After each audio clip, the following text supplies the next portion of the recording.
ન્યૂઝ9 ગુજરાતી સાથે હું છું પાયલ બામભણિયા। તો જોઈએ આજના સમાચારમાં। શંકાની સોયમાં અઘટિત ઘટનાઓ ઘટતી હોય છે અને ગુનાહિત કૃત્યો થતા હોય છે, ત્યારે અમરેલીના વાકિયામાં પરપ્રાંતીય મજૂરી કામ કરતા શ્રમિક પતિએ પત્નીને મોતની ઘાટ ઉતારી દીધી હતી અને અમરેલી હત્યાનો ગુનો નોંધી આરોપી પતિની અટકાયત કરી હતી। આ છે અમરેલીનું વાકિયા ગામ। વાકિયા ગામની અલ્પેશ સાવલિયાની વાડીમાં એક ઓરડામાં મૃતદેહ મળ્યો હતો।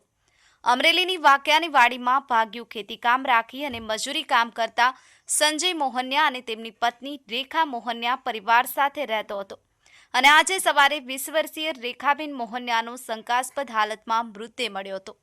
રેખાબેન મોહનિયાના શરીર પર ગળું, ગોઠણ અને કોણીના ભાગોમાં ઈજાઓના નિશાન જોવા મળ્યા હતા અને અમરેલી તાલુકા પોલીસ ઘટના સ્થળે પહોંચી અને તપાસ હાથ ધરતા બનાવમાં હત્યા હોવાની શંકાઓ જતા પોલીસે કડક પૂછપરછ શરૂ કરતા હત્યારો પતિ સંજય મોહનિયાએ પોલીસ સામે કબૂલાત આપી હતી કે પત્નીની હત્યા ગળે ટૂંપો આપી અને કરવામાં આવી હતી। મોબાઈલમાં કોઈ જોડે વાત કરતા શંકાઓને આધારે પત્નીને પતિએ હત્યા કરી હોવાની વિગતોને આધારે અમરેલી તાલુકા પોલીસે હત્યારા પતિ સંજય મોહનિયાની અટકાયત કરી હતી।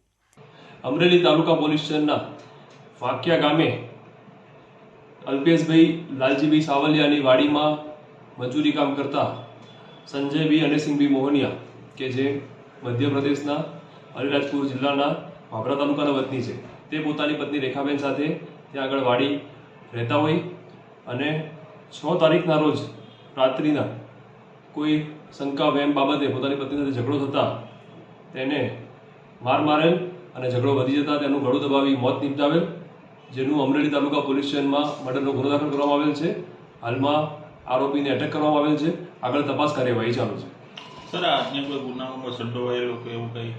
હાલ કોઈ ગુનામાં ટ્રેક રેકોર્ડ ચેક કરતા ધ્યાનમાં આવેલ નથી।